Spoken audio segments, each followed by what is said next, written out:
여러분 안녕하십니까, 최석태입니다.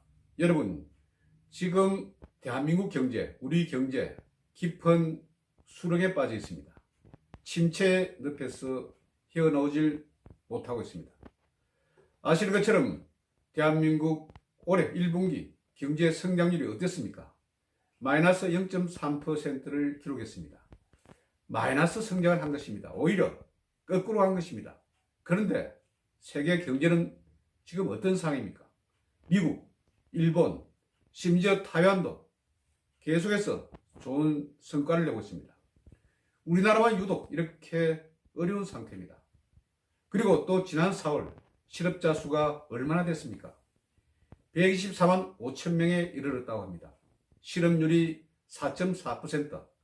이는 IMF 관리 체제 이후 19년 사이 가장 최대 규모의 실업률이라는 것입니다. 우리 경제가 왜 이토록 수렁에 빠졌을까요? 여러분 잘 아시지 않습니까?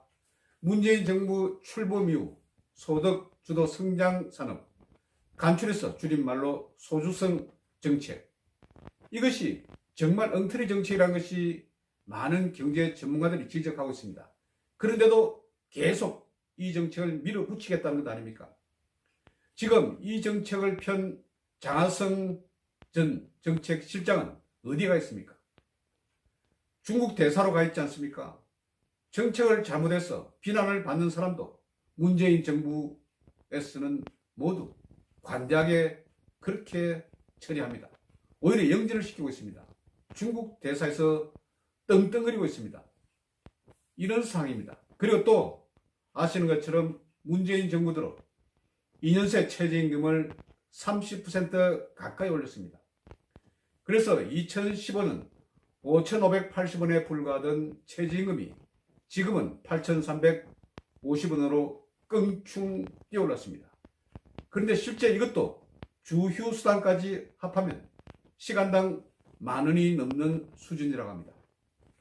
이 같은 높은 최저임금 수준은 미국과 일본을 비교해봐도 적지 않은 수준입니다. 미국과 일본은 각 지역별로 최저임금이 책정되어 있습니다. 그런데 우리나라는 전국적으로 통일이 되어 있지 않습니까? 이 최저임금 수준이 미국이나 일본의 어느 주나 어느 지역보다 적지 않다. 오히려 높은 수준이다. 이렇게 많은 경제 전문가들이 지적하고 있습니다. 여러분, 자유민주주의, 자유경제 체제라는 것이 이렇습니다. 수요, 공급이 딱 맞아지는 곳에 가격이 결정되는 것입니다. 그런데 지금 노동이라든지 여러 상황에 있어서 수요 공급이 왜곡이 되고 있는 것입니다. 왜 왜곡이 되고 있는가? 바로 정부가 아주 꽉 잡고 어떤 부분에 대해서는 꽉 잡고 이것을 통제를 하기 때문입니다. 그래서 지금 우리나라는 수요와 공급이 왜곡이 되어 있는 것입니다. 그래서 가격 결정도 상당히 문제가 많은 것입니다. 그런 갭 때문에 현재 우리 경제가 어려운 그런 상태입니다. 그리고 여러분 또 한 가지 우리가 간과해서 안 될 일은 우리 노동부의 상당 주축을 이루는 민주노총의 전투력은 가히 세계 최고입니다. 민주노총은 얼마나 강하게 대시를 합니까? 경찰이 제대로 막지를 못합니다. 경찰이 오히려 두려워할 정도입니다. 그래서 경찰에서 만일 격렬한 시위를 벌이는 민주노총 조합원을 근거하더라도 또 어떻게 된 판인지 모두 또 풀어주라는 상부의 지시가 있습니다. 이번에 현대중공업과 대우조선해양 이 근로자들이 현대 앞에서 집회를 벌였습니다. 경찰이 완전 엉망이 됐습니다. 경찰 치아가 부러지고 또 상처가 나고 이런 상태였습니다. 그런데 초장에 모두 잡았다가 석방을 시켰습니다. 이에 대해서 많은 곳에서 이럴 수 있느냐 이렇게 하니까 겨우 한 명만 지금 구속영장을 청구한 그런 상태가 되고 있습니다. 경찰이 말입니다. 지금은 집회를 맡고 있는 경찰이 항상 나가면 참을인을 3차례 외운다고 합니다. 참자. 그래서 인내경찰, 그리고 집회를 만든 경찰의 몸에는 호랑이 연고를 늘상 가지고 다닌다고 합니다. 호랑이 연고 외에는 또 물파스. 그러니까 상처가 나면 호랑이 연고를 바르고 또 물파스를 뿌리고 이렇게 해서 경찰이 거의 건덕건덕 맡고 있는 그런 상황입니다. 여러분 또 민주노총 산하 언노련 언론노조가 얼마나 또 힘이 셉니까? 모든 우리나라 지금 언론은 거의 언론노조에서 장악을 하고 있습니다. KBS, MBC 이것은 노영방송이라고 할 정도로 지금 언론노조가 장악을 하고 있습니다.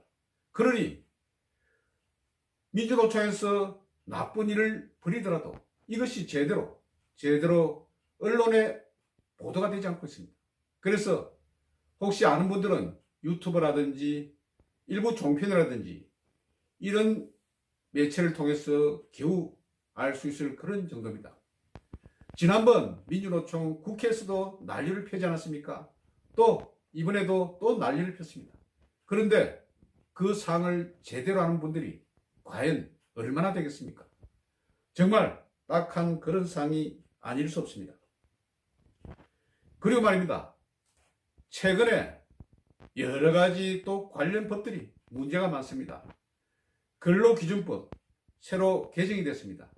이 근로기준법을 보면 1년 정도 일하고 나가는 사람 무려 연차 수당을 26일분을 줘야 한다고 그렇게 나오고 있습니다. 지금 시행된 지 1년 됐습니다. 그런데 실제 공인 노무사들도 이런 내용을 잘 모른다고 합니다. 이렇기 때문에 중소기업에서는 정말 난리가 났습니다. 1년 조금 남짓 근무하고 나가는 사람 26일분의 연차 수당을 줘야 한다.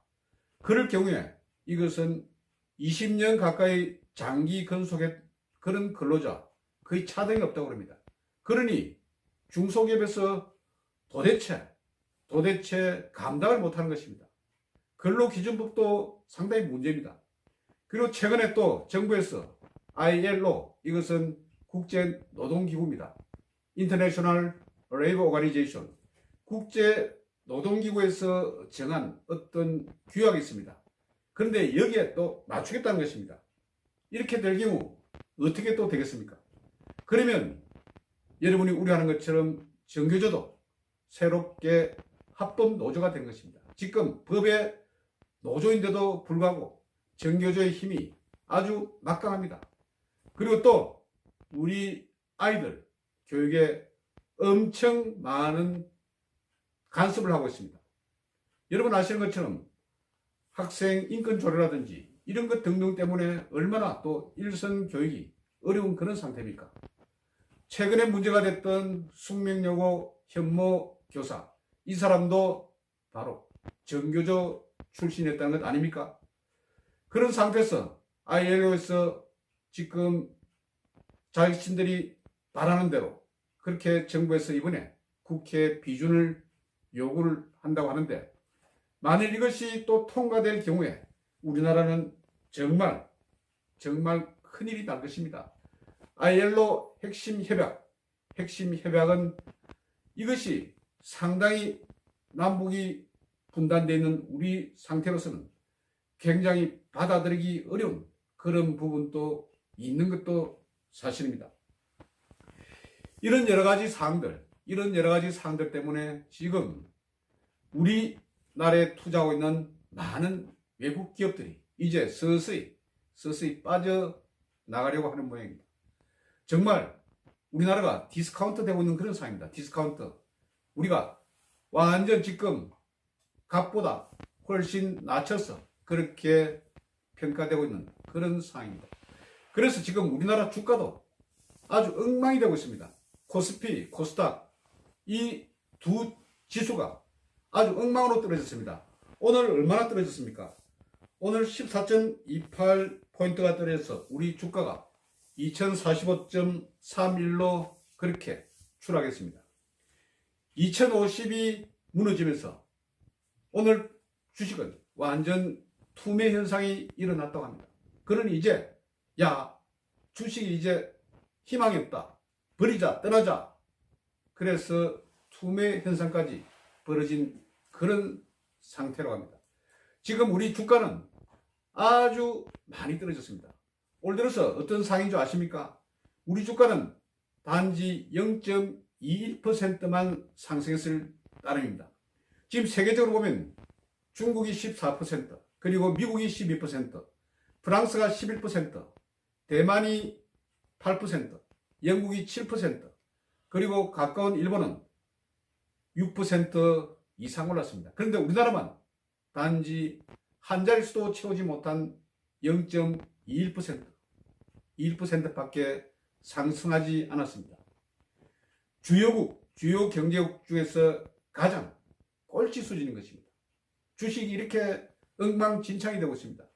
그래서 지금 보름 사이에 2조 3천억 외국 자본이 빠져나오고 있는 것입니다. 왜 빠져나갑니까? 한국이 불안하다 이겁니다. 보시는 것처럼 한미 동맹이 굉장히 지금 약화되지 않았습니까? 그리고 우리 기업들이 또 이익을 많이 보지 못했습니다. 그리고 최근에 아시는 것처럼 우리 원화가 가치가 많이 떨어지고 있습니다. 그래서 외국 자본들이 환차손을 당하지 않기 위해서 지금 팔고 막 나가는 것입니다. 그러니 주가가 떨어질 수밖에 없는 것이 아닙니까? 이것이 왜 그렇습니까? 문재인 정부 들어서 계속해서 한미동맹 엉망진창이 되지. 그리고 일본과의 관계도 지금 나쁘지. 그리고 서방 세계와의 관계도 아주 엉망이 되고 있지. 이러니 외국인들이 지금 탈한국, 엑스도스 코리아를 외치면서 빠져나가고 있는 것입니다. 그래서 우리 원화 가치가 많이 떨어지고 있습니다. 그러면 어떤 상황이 나타나겠습니까? 아시는 것처럼 우리나라는 많은 물자를 외국으로부터 수입해서 이것을 가공하든지 해서 그렇게 수출하는 나라 아닙니까? 그런데 수출하더라도 수출도 지금 잘 되고 있지 않습니다. 그런데 수입 물가가 높기 때문에 별 이익도 없습니다. 그러니 우리 기업들의 이익이 굉장히 떨어지고 있는 것입니다. 그런데도 지금 문재인 정부는 기업인들에 대해서 아주 엄격합니다. 가혹합니다. 그래서 기업인들이 지금 우리나라에서 사업을 할 그런 의지를 가지지 못합니다. 힘을 가지지 못합니다. 지금 삐딱하면 검찰, 경찰을 통해서 마구 때려잡습니다. 그렇지 않습니까? 세계에서 부러워하는 그런 대기업, 삼성이라든지 그리고 LG라든지 현대라든지 다른 나라에서는 야, 우리나라에 이런 기업들이 있었으면 얼마나 좋을까 하는 이런 기업들, 우리는 여기서 완전 문전박대하는 그런 상황입니다. 무슨 기업을 하는 것이 큰 매국노인 것처럼 몰아세웁니다. 검찰을 통해서 마구 잡혔습니다. 국세청을 통해서 또 마구 세무조사를 벌입니다. 여러분, 지난번 대한항공 조양호 회장 얼마나 많은 압수수색을 당했습니까? 얼마나 많이 또 검찰 포트라인에 섰습니까? 망신을 당했습니다. 그래서 자기 모멸감에 의해서 그렇게 돌아가신지도 모릅니다. 이런 상황입니다. 이렇게 기업을 제대로 활동하지 못하게 만드는 나라, 우리나라 아닙니까? 그러니 경제지표가 좋아질 리가 없지 않습니까? 지금 망하는 것이 눈에 보이지 않습니까? 그런데도 계속해서 북한 바라기만 하고 있는 그런 상황입니다. 북한에 뭘 도와주지 않으면 마치 큰일이 나는 것처럼. 그리고 민주당의 한 당직자는 뭐라고 그랬습니까?